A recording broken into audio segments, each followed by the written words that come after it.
Yeah, so today I'm going to talk about my journey.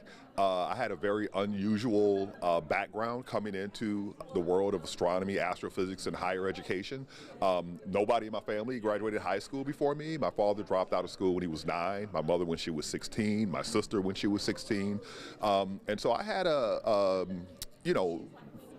the thing is that you have to believe that you can actually make it, and then you have to be empowered and helped to get there. So I think that by telling my story to people, that they can also see ways for themselves to find a way through academia and achieve their dreams. And you've written a book about your upbringing. It's now being turned into a movie, is my understanding. That's right. Yeah, the book has been sold for a movie. So it's with Harpo, which is Oprah's and De Niro's company called Tribeca.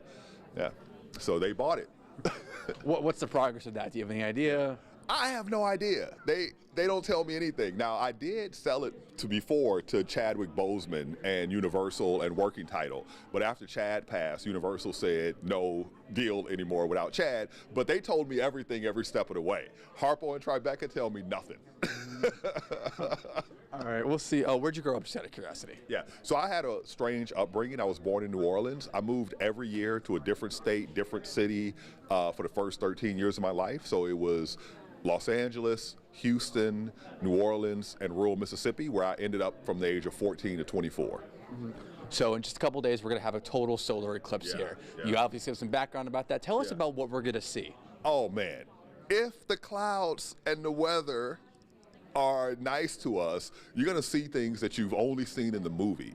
This is going to be my 6th total solar eclipse, and it is amazing. First, you see, if you're in a place where it's flat and broad, you can see the shadow of the moon rushing toward you across the landscape, and then you start to see the clouds, you start to see the sky darken a little bit, and then it gets really dark, you feel the weather drop, and then you see the corona of the sun just pop out, and then you're just mesmerized looking up at the sky for 4 minutes, and then it goes in reverse. You see the shadow of the moon race away, and you're just like, what just happened?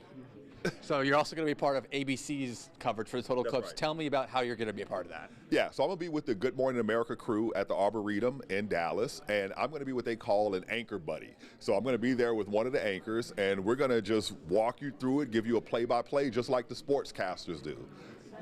Is there anything else you'd like to say? What's your message going to be today overall? Yeah. My message today overall is just to let people know, they see someone like me and they think you've always had it good, you're well educated. Well, that wasn't the case. I made it with hope. I had the hope that I could change my life. Hustle, had to work hard, and help. Can't do it by yourself, right? So people came, they helped me.